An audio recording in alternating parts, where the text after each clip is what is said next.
One of the best things about music will always be sharing your favorite songs and your favorite artists with your favorite people, whether that be late night jam sessions, background music at a party, or concerts. Sharing music with a group of people will always be top tier. And then 2020 hit, the government locked us up like Akon, and we couldn't do nothing with nobody. Fast forward about a month later, and the groundbreaking new series called Verzuz was introduced and came to save the day like a hip-hop Superman. Now, if you're a hardcore hip-hop fan like I am, then you probably already know what Verzuz is and what Verzuz is all about, but if you're a little more casual hip-hop fan, let me fill you in real quick. Verzuz is basically a hip-hop / R&B music competition started by hip-hop super producers Timbaland and Swizz Beatz, and it sees two artists go head-to-head in 10 alternating one-song rounds, and it's broadcasted live on Instagram.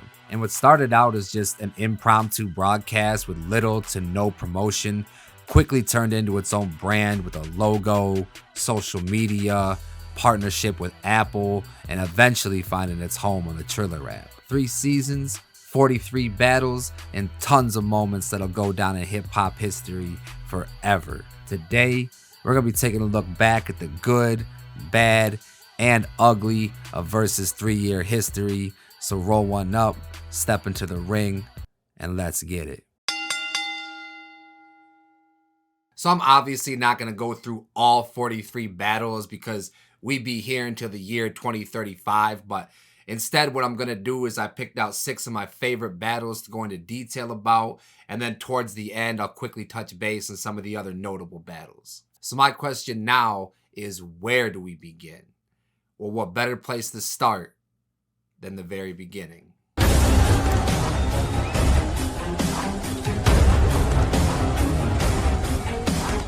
These brothers, when we needed something and everyone was quarantining or dying, literally, these brothers got together and they showed what hip-hop is about, what music is about, what celebration is about.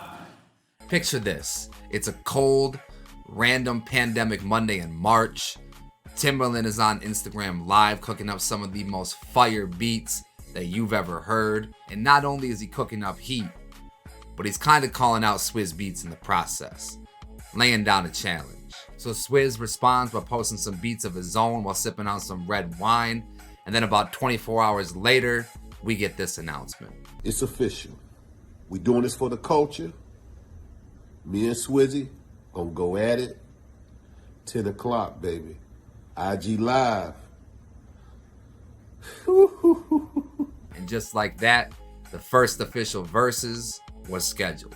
Now I say it's the first official Verzuz because the Verzuz we know today took on several other forms before landing on the format that we have today. You gave me a call for Summer Jam, and but me and Swizz, it actually started on IG. On IG. Yeah, because I did a video and Swizz started calling me out with Conor McGregor and all that, and I did a video with Game of Thrones, and we started with beats. And we'll post a beat and he'll post a beat. So it kind of started way before the Summer Jam. And Summer Jam was a reunite, so it's like we should do what we started. Summer Jam had to go crazy. But the OG Verzuz that we're here to talk about today had over 20,000 people watching live, and Tim and Swizz did not disappoint. Swizz Beatz was posted up in his very poorly lit car. Tim was in his red tinted studio, and they went back and forth playing hits such as Dirt Off Your Shoulder, Upgrade You, Banned from TV, Rough Riders Anthem, Drunken Love, which I didn't even know Tim produced, The Jump Off, Pony, the list goes on. But where I and many other people really think that Tim started to separate himself from Swizz is when he dipped into the Aaliyah bag, because honestly, what can you play that competes with One in a Million? And I think it's because of that reason right there, I gotta give the dub to Timbo.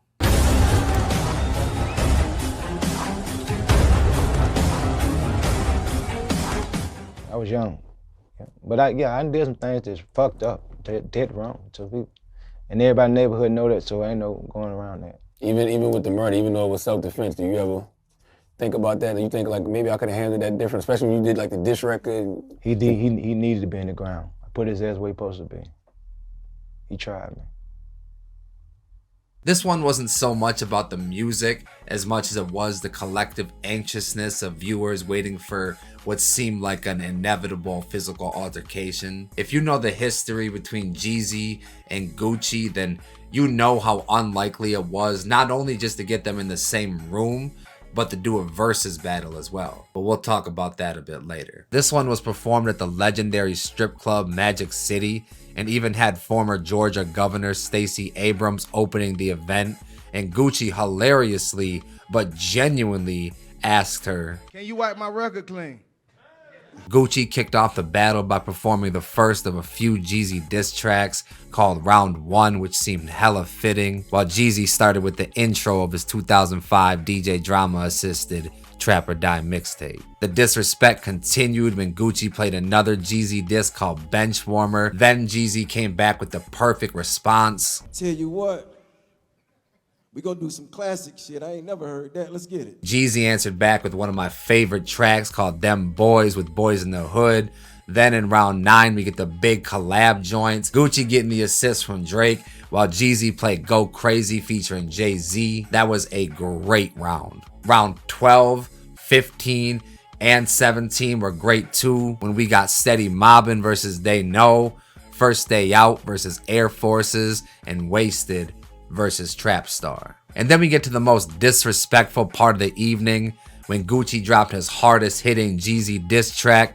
Matter of fact, it wasn't a diss. This is not a diss record. This is just the truth. This was the part that I referenced earlier in the video, and if you don't know the story, I'll bring you up to speed real quick. This is all alleged, I gotta say that so I don't get sued, but the story goes that Jeezy and Gucci's beef escalated to a point where Jeezy put out a hit against Gucci either to kill him or rob him of his chain. It's not really clear which. So a couple dudes paid Gucci a visit at his house, and Gucci defended himself, killing Pookie Loke in the process. And then we get this moment. $10,000 bounty put on my neck. I hope you didn't pay them cause they didn't have no success. Go dig your partner up, nigga. I bet he can't say shit. And if you're looking for the kid, I be in zone 6. The sun will keep you cold and I know you still miss her. But Puff was fucking her while you was falling in love with her. I know it's hard for you to sleep knowing when you kill your homeboy. You left his son to be a bastard, won't even raise your own boy. And that's not even the most disrespectful part. He said this too. Damn, put that nigga ass in the dirt. I tell you what. Smoking on Pookie Loke tonight. Send some more, I'ma send them the same way. In a box back to you. The only thing that I can really compare the tension in the air to is the box cutter scene from Breaking Bad. Real fans will know what I'm talking about. But just like all the other times Gucci pulled out a diss track, Jeezy remained unbothered, and surprisingly, the rest of the night carried on without incident. Towards the final rounds, we get Put On, Soul Survivor, and Jeezy from Jeezy, and I Might, and Lemonade from Gucci. We even got an olive branch extended between the two. Hey, my nigga, it's me and you, dog. Fuck the world, fuck everybody who listening, fuck everybody in this room. We could do this shit right here, my nigga, leave this shit where it's at. We could do this motherfucker one last time and be done with it, my nigga. Let's do it. And they played their hit Icy for the first time together. Let's do it, nigga. What's happening? Where your ice at? Where your chain rings at? Where your thing at? Let's go. I'm so icy. And bro, that moment, just as a hip hop fan, that makes me so happy. And then to cap it off, we get this. Jeezy and Gucci, we headed to the compound. If you in the ATL and you really get money, y'all got to be there. This is a historic event. My nigga. We appreciate y'all tuning in. Hey man, listen, all respect. I appreciate you for throwing out the olive branch. I accept that. No disrespect, it's all love. Love, my That's nigga. Let's real, get it. A-Town, this what it is, baby. 20 years, nigga. I'm gonna be corny on this one and say the winner is hip hop fans.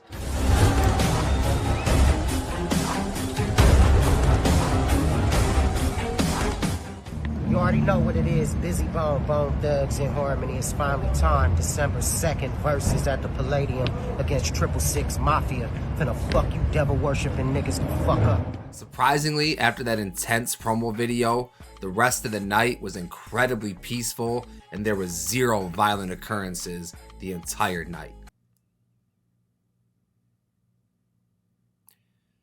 I'm just kidding. There was a whole ass fight we'll talk about later. Fat Joe, aka Joey Crack, was the host, and he did a great job bringing the energy during the intros and throughout the night. After a coin toss to see who goes last, 666 Mafia kicked things off, sending a clear message with who run it. Run it, shit with y'all mouth, cause the first haters let the first hater get tossed down. While Bone Thugs started things off with No Surrender.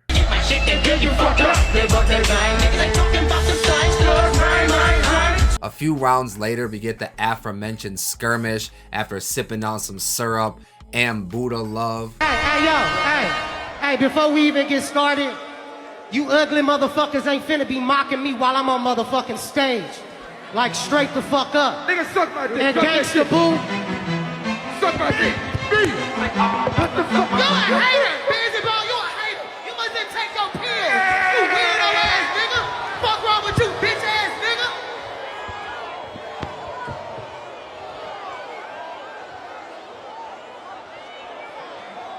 Busy Bone a hater. Sissy ass nigga, the fuck wrong with you? Why y'all do this shit, man? I didn't know they were losing. Hey, Busy Bone gonna ruin y'all career. Y'all better without him. Fuck him. He ain't take his pills. Boo Busy Bone, y'all. He fucked up the show. That's why the nigga ain't been in the group. No, like we gonna 2 get years. this together. Damn, we supposed to Busy definitely seemed like he took the shit talking a little too personally, but it's also like Fight 101 that you cannot invite a man to the Frank stand and not expect a fight. And that's exactly what Juicy J did. Even the Lox and Dipset had an understanding that they could talk as much shit as they wanted, but leave the Frank stand talk at home. We was never gonna cross the line. Yeah. You told him to shut the fuck up. That's That ain't New York. crossing the line. That's New York. I thought an FMD was coming, yo. I'm not gonna lie. Nah, we wouldn't. We said that we said before we seen Cam when we, you know, rehearsals early in the garden.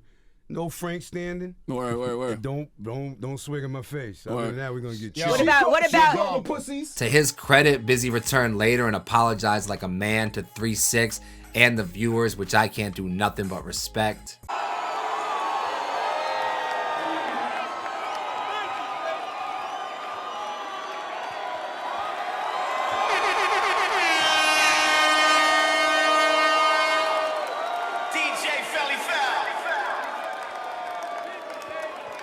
I want to apologize to everybody the fuck out there on both sides.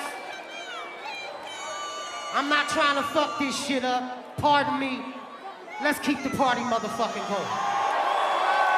going. But it wasn't just a physical fight. These two were throwing haymakers all night with their song choices, and this shit felt like it was right out of some WWF Attitude Era type shit. With that said though, the most notable part of the night, besides the fight, was all the special guests. This was without a doubt the most star-studded Verzuz in history. We had a Lil Flip come out for riding spinners. I'm packing my Glock, believe it or not, I'm ready to bust. Down here we drink perfect. No, we drink that shit. We had Lil Jon and the East Side Boys for I Don't Give a Fuck. I don't give a fuck.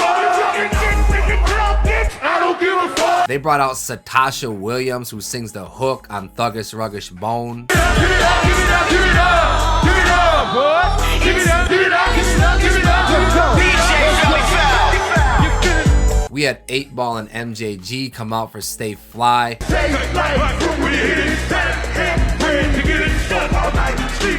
We had Duke Deuce come out for the remix of Crunk Ain't Dead.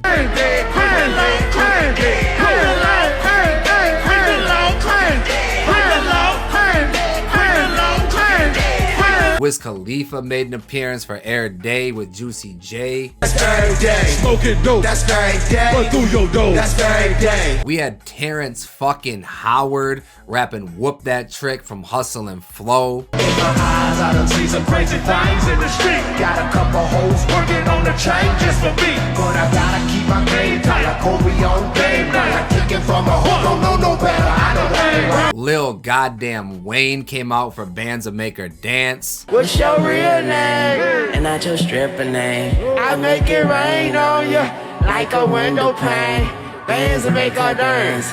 Don't you make her come. Hit it from the side like a motherfucking bass drum. 2 hoes on my fucking ball. And my personal favorite, the mixtape Messiah, Chamillionaire. My music's so loud. What? I'm swinging. What? They hoping that they gon' catch me riding dirty. Try to catch me riding dirty. What? Try to catch me riding dirty. Try to catch me riding. Try to catch me riding. Also, real quick, I'd be remiss if I didn't give a RIP to Gangsta Boo. Similar to DMX, who you'll see later on this list, she was taken away from us far too soon, and seeing her do her thing up there on that stage was bittersweet to say the least. I mentioned later in this video just how influential Earth, Wind & Fire and the Isleys are to hip-hop, but these two groups right here might be even more influential than that, especially when it comes to talking about rhyme style and flows.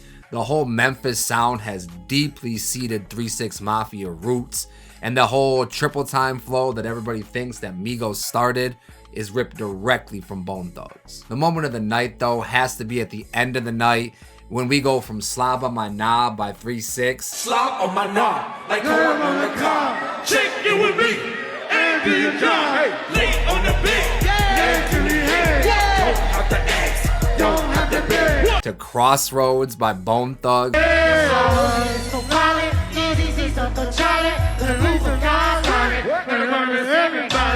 The juxtaposition of subject matter in those two songs is just crazy. Lazy Bone even gives a great speech before the latter. Now check this out, y'all.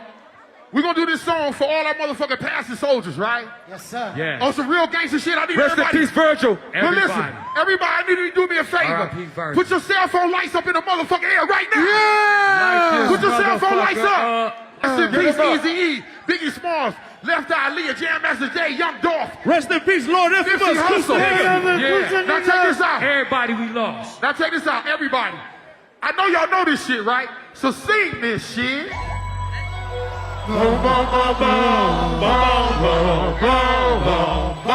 And 3 6 even joined in to send the crowd home happy. I think the winner of this one ultimately comes down to preference, so I'm gonna have to give it to 3 6.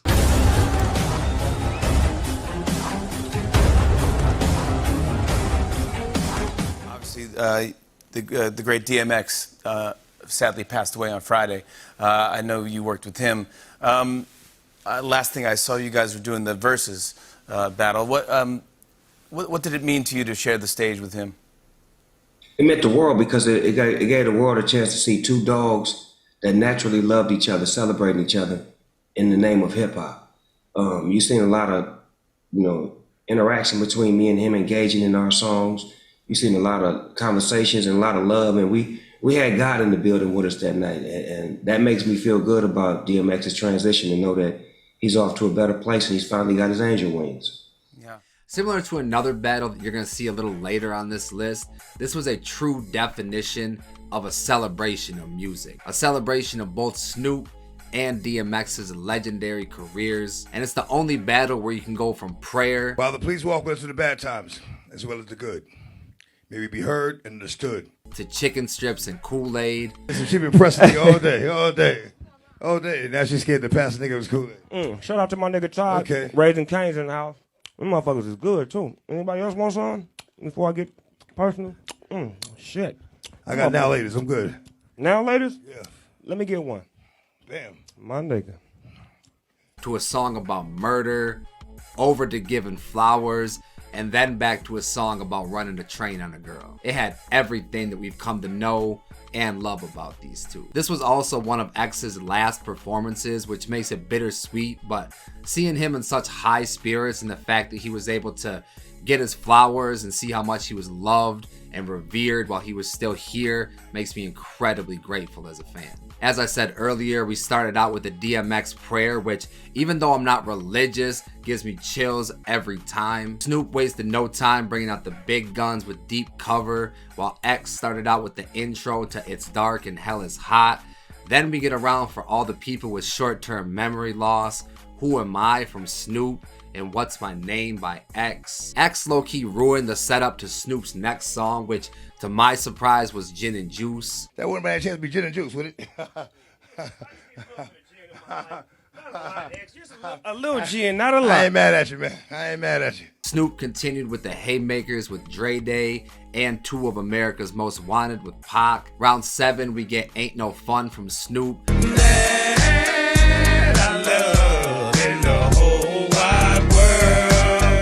That's that shit right there, baby. Give it to him. Guess who's back in the motherfucking house with a fat dick for your motherfucking mouth? And Come Back in One Piece featuring Aaliyah from X.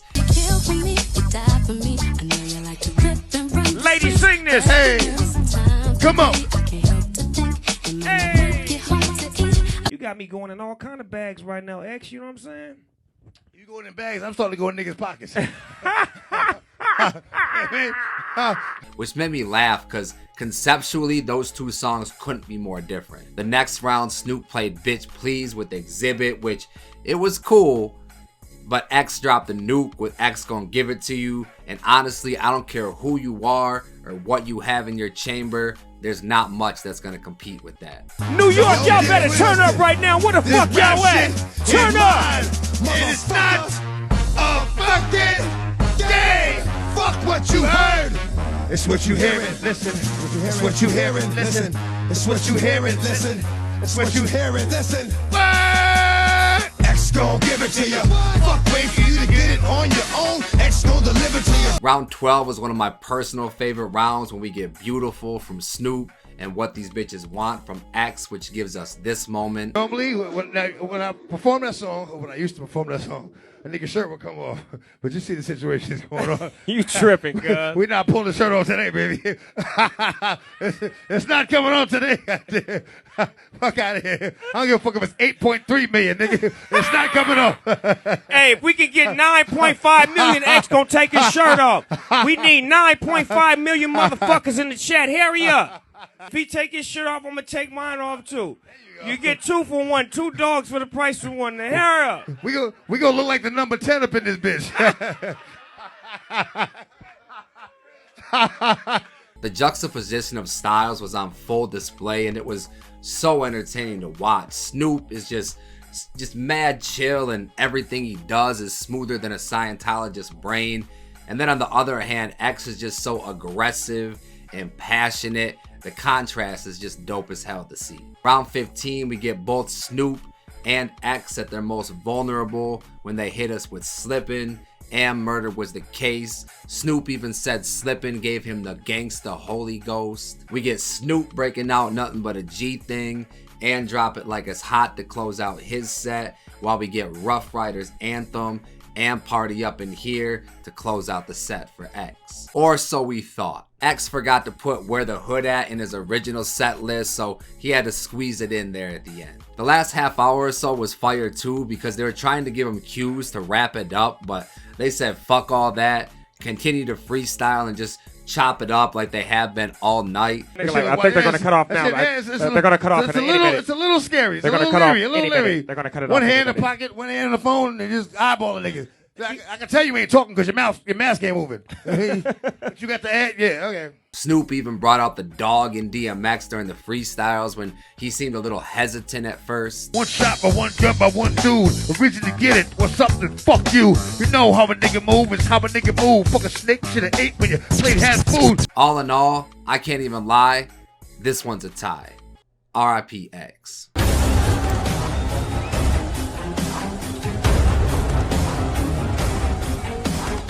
One thing that was funny to me, Steve Harvey. Collectively, the world was like, hush. Right, Steve, shut up. This side. Before your mama and them got saved. Oh.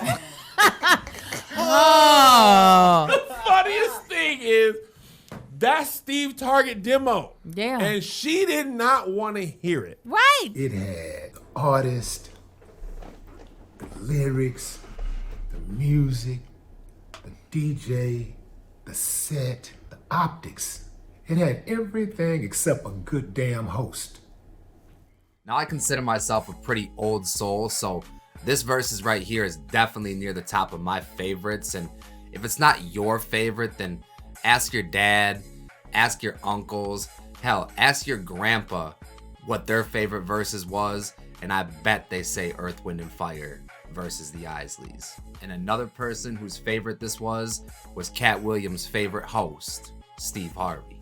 So before we get into the actual battle, we gotta address the three-piece suit wearing, cigar smoking elephant in the room. This man, Steve, loves to talk. Hell, that's kind of what he's known for, and that's what he gets paid for a majority of the time. So I was surprised to see that people were as shocked as they were about Steve talking so much between songs. But I'd be lying if I said the stories weren't a bit excessive.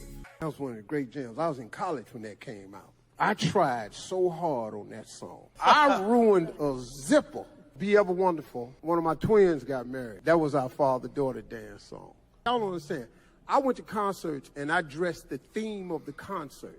I wrote that song on a piece of poster board with a magic marker. Hey, I remember one time, Ron, we were, that song, I was in high school when that came out. So social media did what social media does and tore Steve up. Personally, for the most part, I didn't mind the stories. I think it's dope when you can connect memories to your favorite songs. It makes me think about when I'm Steve's age, what songs am I going to be reminiscent about? What memories am I going to have attached to my favorite songs? And just to wrap up the Steve Harvey portion of this video, Steve has always been a huge fan of both of these groups. See, me, I'm an Earth, Wind, and Fire, man.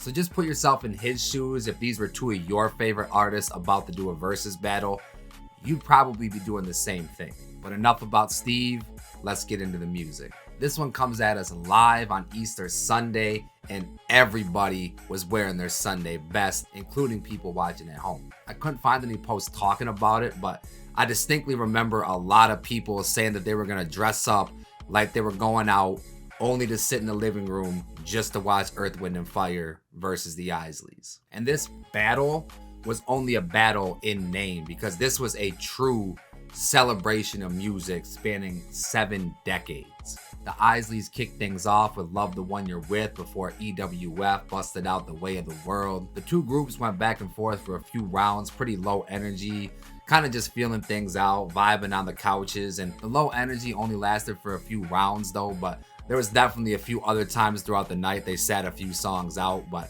I get it, they're old. I think I caught Ron catching a few Z's a few times throughout the night. Speaking of Ron, his timing was definitely off at a few points throughout the night, which was a little bit distracting. Summer breeze all in my mind. I wanna see when you like in bed over and over. But then we got into one of my favorite rounds where the Isleys played At Your Best, You Are Love, and EWF answered back with Reasons, just amazing love songs. Speaking of At Your Best, the amount of hip-hop / R&B influences that come from these two groups, but the Isleys especially, is astonishing. That's Footsteps in the Dark, man. I was in high school. Got that pose and beat. Yeah.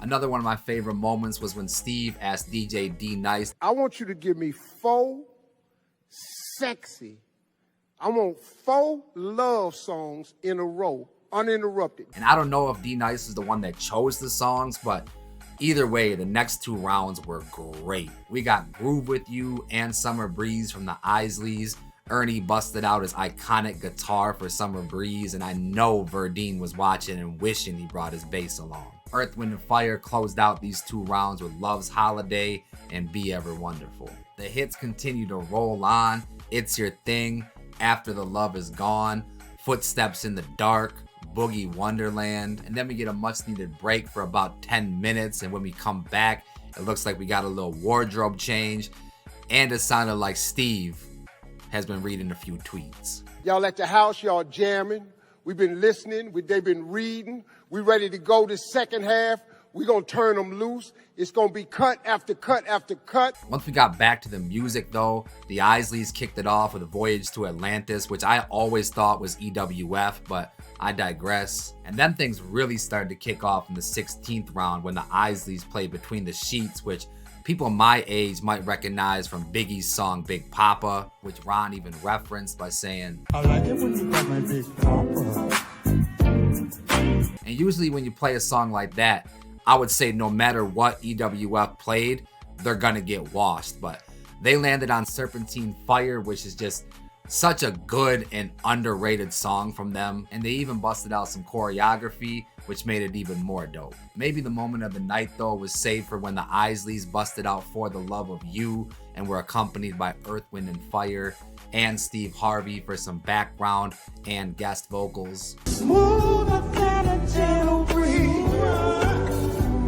For the love of you, you got me, girl. After that, we got a tad bit controversial because Ron decided to play not 1, but 2 songs associated with Mr. Piss Boy himself. It was certainly a choice. The last 2 rounds finished strong though, with the Isleys playing some of their earliest hits with Shout and Who's That Lady. At this point, Ernie was shredding on the guitar, in front of his back, behind his back. He even gave the guitar cunnilingus at one point, while Philip Bailey played his solo track with Phil Collins. But of course, what better song to end the night with after 4 long but entertaining hours than September. You know, man, this one's tough, bro. This one's tough. I really can't decide a winner between Earth, Wind & Fire or the Isleys. So you know what? The winner of this one, Unks.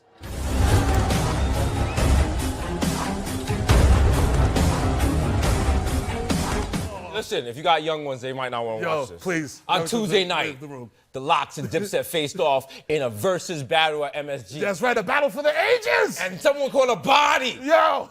Out of all the battles that you're going to see on this list, this one definitely felt the most like a fight night.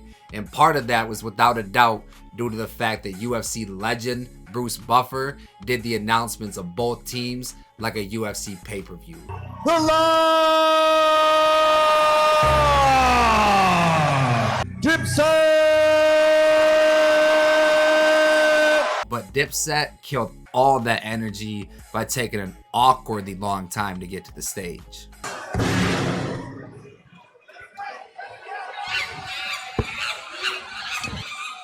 And that seemed to be the trend throughout the night for Dipset.